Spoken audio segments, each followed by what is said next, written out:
नमस्कार दोस्तों, कैसे हैं आप सब। मैं डॉक्टर सोनवीर सिंह, राजकीय पॉलिटेक्निक जानसठ मुजफ्फरनगर से आज के इस सेशन में आप सभी का स्वागत करता हूं। दोस्तों, एनर्जी कंजर्वेशन विषय के अंतर्गत हम चैप्टर 3 में मोटर्स का अध्ययन कर रहे थे, जिसमें पिछले सेशन में हमने working principle of the motor, type of motor, applications of the Motors, ये सब का अध्ययन किया था।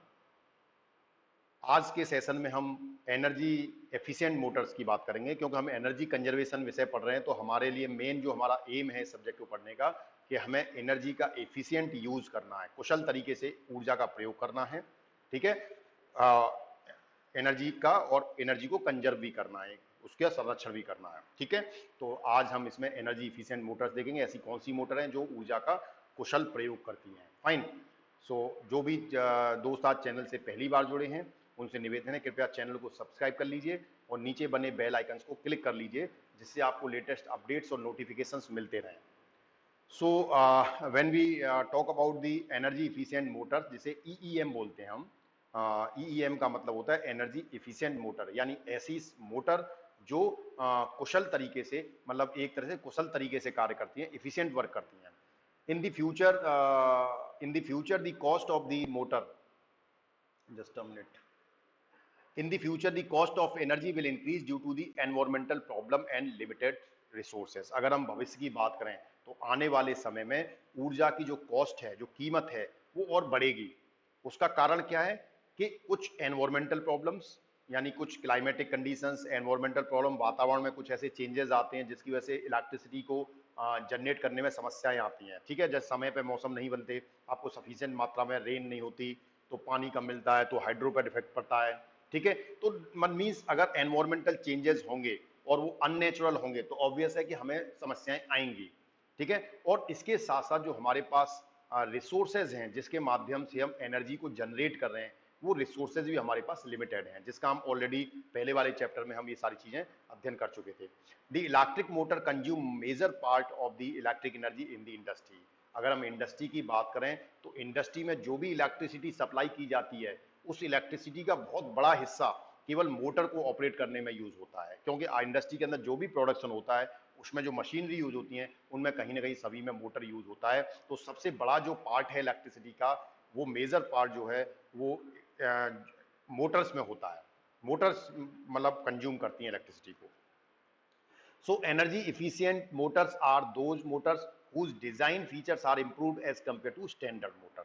तो हम एनर्जी इफिशिएंट मोटर किन्हें कहेंगे? ईईएम यानी वो मोटर जिनके डिजाइन फीचर्स को हमने इंप्रूव किया है।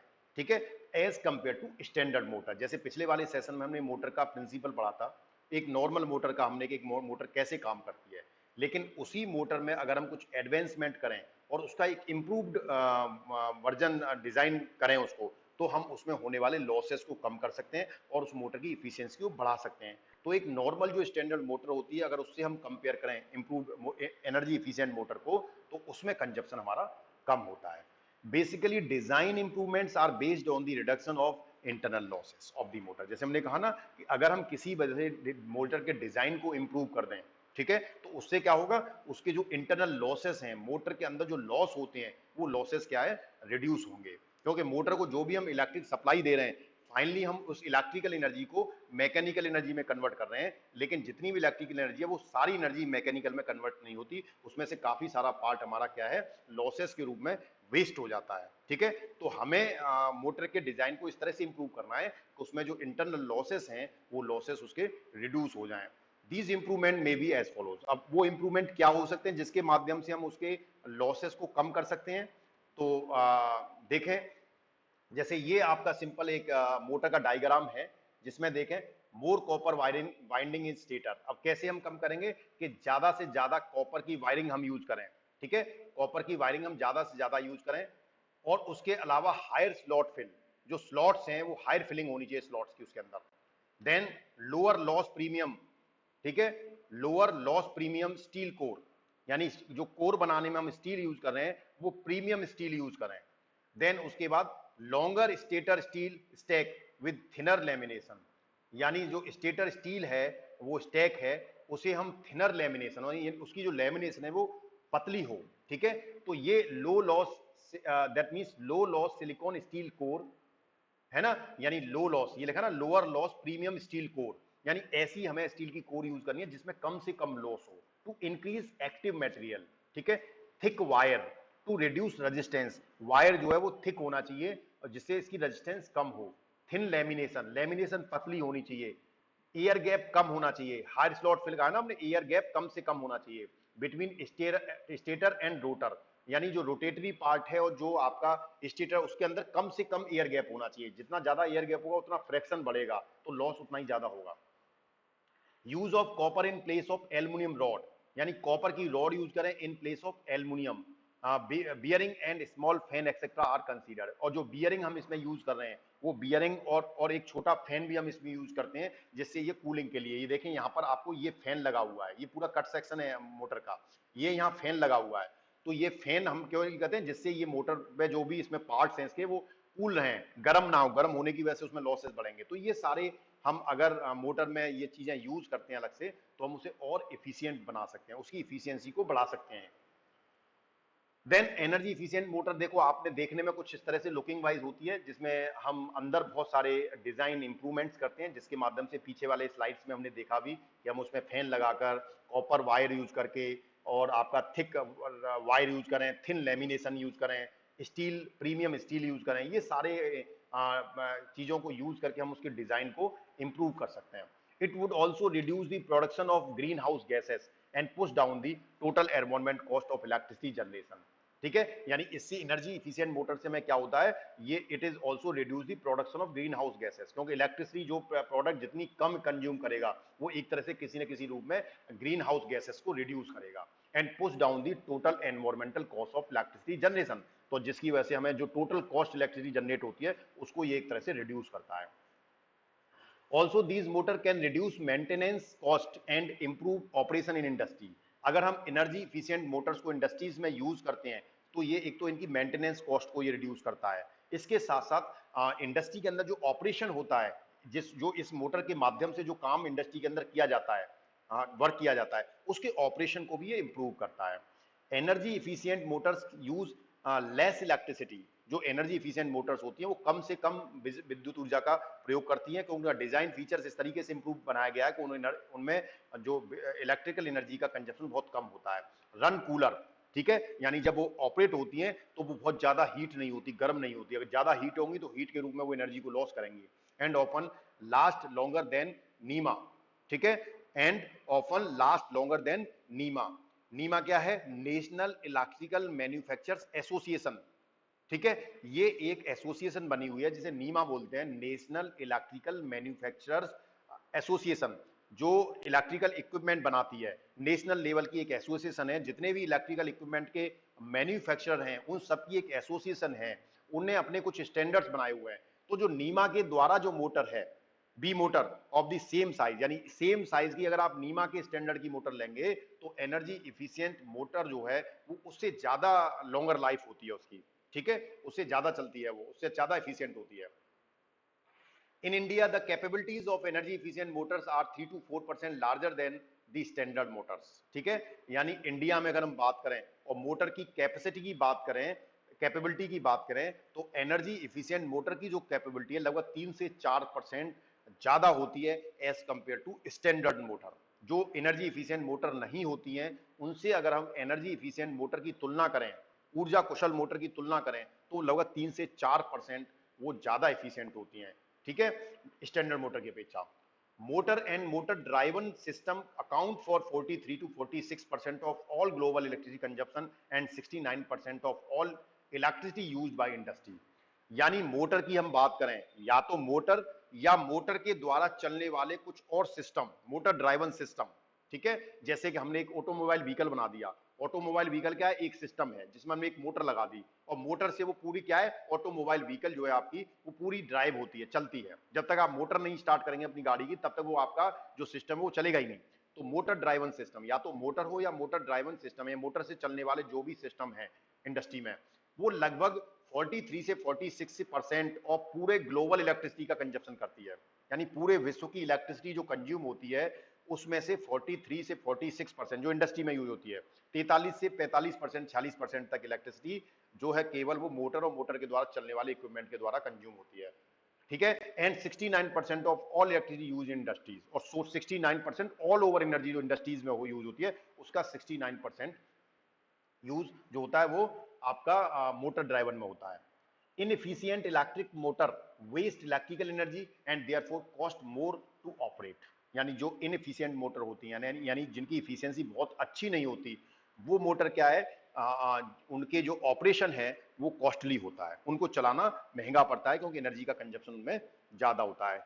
Since most electricity generated from fossil fuels, power plants, motor and motor driven systems are also indirect contribute to greenhouse gases emission produced by these plants। यानी जैसे हमने कहा ना कि एनर्जी इफिशिएंट मोटर जो है वो ग्रीन हाउस गैसेस को रिड्यूस करती है। अब आप कहोगे भाई ग्रीन हाउस गैसेस को ये रिड्यूस कैसे कर रही है, ये तो ग्रीन हाउस गैस रिलीज नहीं कर रही, इसमें से तो किसी तरह की गैस नहीं निकल रही।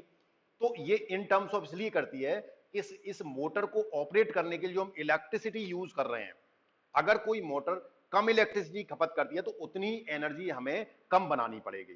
तो कम एनर्जी बनानी पड़ेगी तो जो जनरेटिंग स्टेशन में जो हमने प्लांट लगाए हुए हैं पावर जनरेशन के, उनमें अधिकतर प्लांट हमारे फोसिल फ्यूल से चलते हैं, और फोसिल फ्यूल से चलते हैं तो वो जो भी इलेक्ट्रिसिटी फोसिल फ्यूल से जनरेट करते हैं उससे हमारा ग्रीन हाउस गैस का जो इफेक्ट है वो होता है, ग्रीन हाउस गैसेस रिलीज होती है, ग्रीन हाउस गैस एमिशन होता है।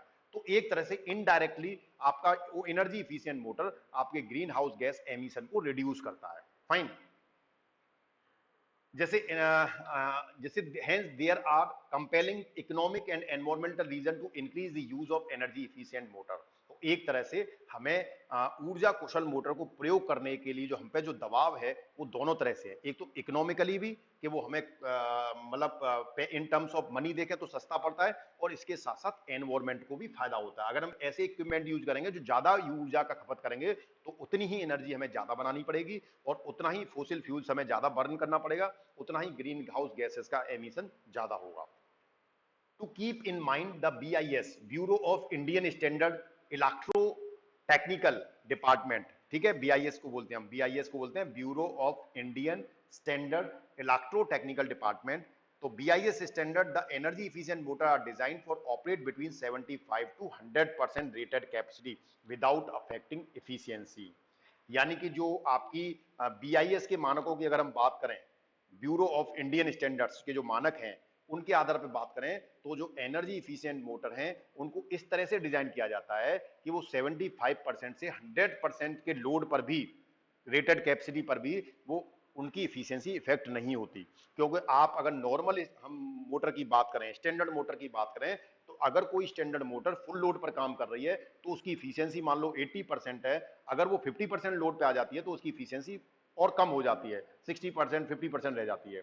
मींस स्टैंडर्ड मोटर में ये समस्या है कि अगर वो फुल लोड पे ऑपरेट करती है तो वो अपनी इफिशियंसी से काम करती है, लेकिन अगर लोड कम हो जाता है, उस पर रिड्यूस हो जाता है तो उसकी इफिशियंसी डिक्रीज हो जाती है। लेकिन एनर्जी इफिशिएंट मोटर की ये खास बात है कि अगर उस पर लोड हम कम करते हैं तो भी उसकी इफिशियंसी इफेक्टेड नहीं होती। आप 75% से 100% के लोड के लिए किसी में भी आप कितने में भी चला लीजिए उसकी इफिशियंसी पे कोई फर्क नहीं पड़ेगा। These motor may have good results in load applications। तो लोड एप्लीकेशंस में ये इन जो टाइप की मोटर का रिजल्ट जो है बहुत अच्छा है। The power factor of these motor में बी इक्वल टू और larger than the standard motors, ठीक है। यानी इनका जो पावर फैक्टर है वो या तो स्टैंडर्ड मोटर के बराबर होगा या उससे ज्यादा होगा। The operating temperature and noise level is less in energy efficient motor. The operating temperature यानी जिस टेम्परेचर पे जो ऑपरेट करती है और नॉइस का लेवल उनमें काफी कम होता है then the standard motor. Standard motor की तुलना में एनर्जी इफिशिएंट मोटर में एक तो ऑपरेटिंग टेम्परेचर और नॉइस का लेवल दोनों ही बहुत कम होते हैं। So it is also less affected by variation in supply voltage. और इसके साथ साथ अगर मोटर पे जो आपने सप्लाई लगा रखी है जिससे आप मोटर को चला रहे हैं इलेक्ट्रिकल सप्लाई से, अगर वो सप्लाई में कुछ थोड़ा बहुत वेरिएशन भी होता है तो मोटर की परफॉर्मेंस पे बहुत ज्यादा फर्क नहीं पड़ता। अब हम देखते हैं standard versus high performance efficient motor, ठीक है। Standard versus high efficient motor में क्या क्या है, तो ये देखें, जैसे हमने एक कर्व देखा, ये हमारा एक्स एक्सिस पर हमने लोड दिखाया है और बाई एक्सिस पे एफिशिएंसी दिखाई है, ठीक है। एक्स एक्सिस पे लोड और बाई एक्सिस पे efficiency. Efficiency is almost same from 75 to 100% load in a well design motor. अगर डिजाइन मोटर आपकी अच्छी है, मतलब मोटर की डिजाइनिंग अच्छी है, तो आप देखें तो ये 75% लोड अगर आपका 75 से 100 के बीच में, तो जो ब्लू कलर का ग्राफ है इसमें देखें तो आपकी इफिशियंसी कांस्टेंट है लगभग 75। इवन दो 50% पे भी देखें आप तो 50% पे आपको 86% इफिशियंसी मिल रही है, और 75% पे आपको इफिशियंसी जो है वो 89% है, और 100% पे 89% है।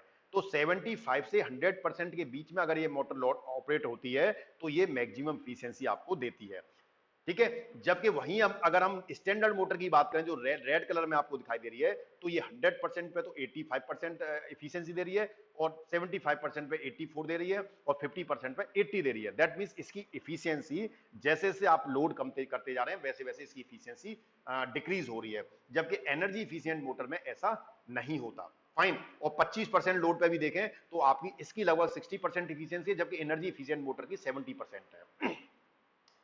सो motor rating is selected for maximum load condition. तो जनरली ये जो मोटर है एनर्जी इफिशियंट, ये 75% से 80% के बीच में तो बहुत अच्छा काम करती है। वैसे कंपैरेटिवली तो ओवरऑल इसकी परफॉर्मेंस आप देखें स्टैंडर्ड से सभी लोड पे ज्यादा है, लेकिन सबसे अच्छी बात यह है कि 75 से 80% लोड पर ये 100% इफिशियंसी के साथ काम करती है। मतलब एक तरह से इनमें जो भी इफिशियंसी की डिजाइन है उतनी इफिशियंसी पे ये काम करती है। Most motor operate on an average 75% load. तो ज्यादातर जो एनर्जी इफिशियंट मोटर्स होती हैं वो 75% लोड पर ऑपरेट होती है। Due to the improvement design and performance, the manufacturing cost of energy efficient motor are more as compared to standard motor। क्योंकि हम इनमें जैसे हमने कहा ना कि हमें नॉर्मल मोटर के डिजाइन फीचर्स को इंप्रूव करना होता है, तो इसकी परफॉर्मेंस को इंप्रूव करना होता है। इसकी वजह से इनकी मैन्युफैक्चरिंग कॉस्ट ज्यादा आती है। अगर आपको ध्यान हो, भी पीछे हमने स्लाइड में बताया था कि अगर हमें एनर्जी इफिशिएंट मोटर बनानी है, उसके डिजाइन में हमें इंप्रूवमेंट करने, तो हमें क्या इंप्रूव किए थे हमने एक तो प्रीमियम स्टील यूज करी थी। तो नॉर्मल सी बात है कि एक स्टैंडर्ड मोटर में आप कम कीमत वाली स्टील यूज कर रहे हो, एक्सक्यूज मी, वहीं अगर आप एनर्जी इफिशिएंट मोटर यूज कर रहे हो तो उसमें आप कोर को बनाने के लिए प्रीमियम स्टील यूज कर रहे हो, तो ऑब्वियस है उसकी कॉस्ट ज्यादा होगी। उसी तरह आप वायर जो यूज कर रहे हो वहां थिक वायर यूज कर रहे हो, तो उस मोटा जब वायर थिक होगा तो ऑब्वियस है उसमें रेजिस्टेंस कम करने के लिए आप थिक वायर यूज कर रहे हो, तो उधर स्टैंडर्ड मोटर में आप थिक वायर की जरूरत नहीं पड़ती, तो वहां पर आपको कीमत कम आती है। ठीक है, इस तरह से हमने जो डिजाइन फीचर में जो भी हमने चेंजेस किए थे, ठीक है, आपको लेमिनेशन, आपने थिन लेमिनेशन करी थी, तो ये सब चीजों को पॉइंट ऑफ व्यू से हम देखते हैं कि हमारी जो एनर्जी इफिशिएंट मोटर है उसकी इनिशियल कॉस्ट, मैन्युफैक्चरिंग कॉस्ट ज्यादा आती है, तो उसे बनाने की कीमत ज्यादा आती है। ठीक है, अब हम एप्लीकेशंस की बात करते हैं, applications of energy efficient motors. तो energy efficient motors are specially suited for industries which are power intensive and equipments which run on constant load for long duration. यानी हमें एनर्जी इफिशिएंट मोटर उन industries के लिए हम prefer करते हैं जिसमें हम इंटेंसिव पावर यानी ज्यादा पावर का प्रयोग हो रहा है, और उनके जो इक्विपमेंट्स हैं वो कांस्टेंट लोड पर ऑपरेट होते हैं। यानी उनका लोड ऐसा नहीं कि एकदम से पहले तो फुल लोड आ गया और एकदम से अचानक से 25% लोड आ गया। ठीक है, उनके यहाँ जो लोड है वो कांस्टेंट होता है। तो ऐसी इंडस्ट्रियों के लिए हम इसको डिजाइन करते हैं। जैसे फॉर एग्जांपल फैन है, ब्लोअर है, पंप्स हैं, कंप्रेसर है, are some of the driven equipment and industries such as textile, paper, cement, power generation etc। यानी कि हम अगर एप्लीकेशन की बात करें एनर्जी इफिशिएंट मोटर की, तो इसमें फैन, ब्लोअर, पंप, कंप्रेसर, इन सभी में एनर्जी इफिशिएंट मोटर यूज होती है। इसीलिए आजकल के जो फैन आ रहे हैं आपने देखोगे वो 35 से 40 वाट पे ऑपरेट हो जाते हैं, और पहले वाले फैन जो ऑपरेट होते वो 80 वाट पे ऑपरेट होते थे। तो लगभग हमने 50% एनर्जी कंजप्शन को रिड्यूस कर दिया due to the improvement into the design features.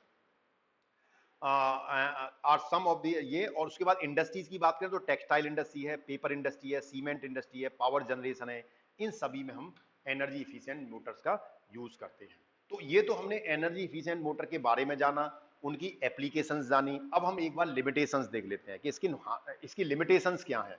ठीक है, तो लिमिटेशंस में देखें, the energy efficient motor still are not design for specific applications. यानी जैसे हम स्टैंडर्ड मोटर बनाते हैं तो हम उसे एक स्पेसिफिक एप्लीकेशन के लिए बना देते हैं। जैसे आपने एक पत्थर काटने के लिए एक मशीन बनाई, तो वो एक स्पेसिफिक एप्लीकेशन है।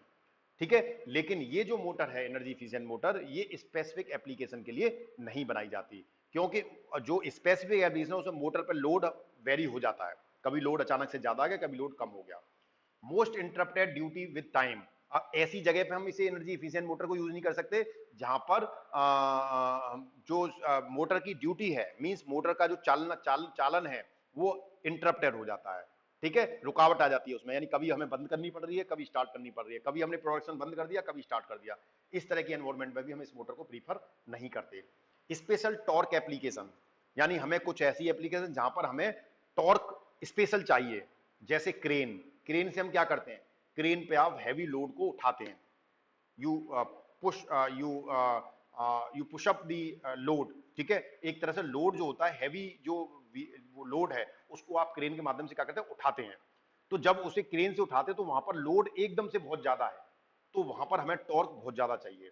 ट्रैक्शन ड्राइव, ट्रेन में, ट्रेन के इंजन में जो मोटर लगी रहती है वहां पर, पंच प्रेस में, मशीन टूल्स में, मशीन टूल जैसे मैंने आपको बताया ना, पत्थर काटने की मशीन होती है, उसमें ब्लेड लगा रहता है, आप पत्थर काटते हैं, तो उसमें भी हमें लोड वेरी करता है। कभी तो आप उसमें बहुत देखेंगे मशीन में, कभी तो बहुत मशीन पे लोड कम होता है, कभी मशीन पे लोड ज्यादा होता है, तो ऐसी जगह पर हम इसको प्रीफर नहीं करते। Step motors and multi speed motors are not available as energy efficient motor. इसके अलावा जो स्टेप मोटर हैं, जो स्टेप में रोटेट करती हैं, जैसे वन, एक स्टेप कर दी, फिर दूसरा, जैसे मान लो रोटेट हुई 90 डिग्री, फिर 90 डिग्री रोटेशन हुआ, फिर 90 हुआ, फिर 90, ऐसे 90 डिग्री पे वो रोटेट कर रही है, यानी स्टेप में कर रही है वो, ठीक है। इस तरह की मोटर में, जैसे आपकी वॉशिंग मशीन में मोटर होती है, वॉशिंग मशीन की मोटर में क्या होता है, एक स्टेप उसका क्लॉकवाइज मूव करता है, फिर एक स्टेप उसका एंटी क्लॉकवाइज मूव करता है, फिर क्लॉकवाइज, फिर एंटी क्लॉकवाइज, फिर क्लॉकवाइज, फिर एंटी क्लॉकवाइज, मानी इस तरह की स्पेसिफिक एप्लीकेशन जहां पर हमें जो मोटर है वो उसकी स्पीड जो है वो मल्टी स्पीड है और मल्टी स्टेप में है, तो वहां पर हम इसे यूज नहीं कर पाते। Although the energy efficient motors are also not design some specific application, like oil sector के लिए हम इसे डिजाइन नहीं कर सकते, फायर पंप के लिए नहीं कर सकते, लो स्पीड मोटर यानी 750 आरपीएम रोटेशन पर मिनट से कम की स्पीड चाहिए, तो वहां भी हम इसे डिजाइन नहीं करते। तो these are the some limitations of the energy efficient motor. उसके बाद आते हैं हम advantages and disadvantage at glance. एक बार में इसके फायदे और नुकसान देख लेते हैं। तो अगर हम एडवांटेजेस की बात करें तो operate most satisfactory under abnormal voltage, यानी अगर आपका वोल्टेज नॉर्मल नहीं है, एबनॉर्मल है, यानी नॉर्मल से बढ़ गया, नॉर्मल से कम हो गया, उस कंडीशन में भी ये अच्छे से ऑपरेट करती है। सप्लाई वोल्टेज से यानी इसमें बहुत ज्यादा इफेक्ट नहीं पड़ता। इलेक्ट्रिक पावर सेविंग, और बिजली की बचत करती है, दूसरी एडवांटेज है। ऑपरेटिंग टेम्परेचर इज लेस, ठीक है, यानी जब ऑपरेट करती है तो इसका जो टेम्परेचर है वो कम रहता है, कूल रहती है। नॉइस लेवल इज लो, आवाज बहुत कम करती है। अब हम इसके नुकसान देख लेते हैं। तो इनिशियल कॉस्ट इज मोर, शुरू में इसे जब खरीदोगे तो महंगी पड़ेगी, बाद में कॉस्ट इसकी कम आएगी, बिजली कम फूकेगी, लेकिन शुरू में जब खरीदोगे तो इसकी कॉस्ट ज्यादा होती है। स्पीड कंट्रोल नॉट पॉसिबल, इसकी स्पीड को आप कंट्रोल नहीं कर सकते, एक बार मोटर आपने स्टार्ट कर दी वो अपनी स्पीड से ही रोटेट होगी, you can not control the speed. Mainly design for long time constant operation, ऐसी जगह पे ऑपरेट की जाती है जहां पर हमें लॉन्ग टाइम तक ऑपरेशन हो रहा है, यानी बीच में ऑपरेशन को बंद करने की जरूरत नहीं पड़ती, और साथ साथ लंबे समय तक चलता है, ठीक है, और कांस्टेंट लोड रहता है। Technicalities of energy efficient motor, technicalities क्या है इसकी इफिशिएंट मोटर की? लॉन्गर लाइफ, यानी ज्यादा चलती है, due to low temperature. Longer life ज्यादा क्यों चलती है? क्योंकि इसमें टेम्परेचर, कम टेम्परेचर पे ऑपरेट करती है, एक तरह से जब चलती है तो गर्म नहीं होती, ज्यादा ठंडी रहती है। The life of insulation is long, और जो इसमें इंसुलेशन, क्योंकि हमने थिन इंसुलेशन किया है तो इसकी लाइफ जो है वो बहुत ज्यादा होती है, जल्दी से खराब नहीं होती। नीड लो मेंटेनेंस, क्वालिटी अच्छी है, डिजाइन फीचर अच्छे हैं, अंदर जो मटेरियल है वो अच्छा यूज किया गया, इसीलिए इसमें मेंटेनेंस की बहुत ज्यादा आवश्यकता नहीं पड़ती।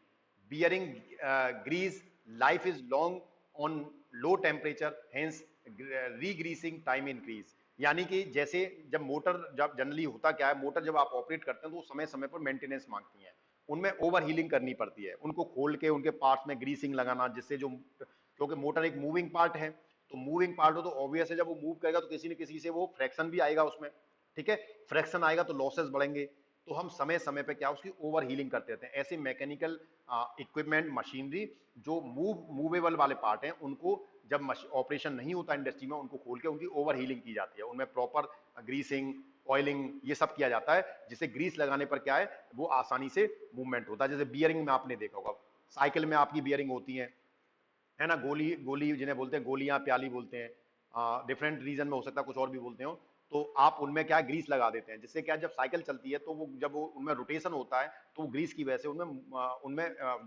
जो मूवमेंट हो वो आसान हो।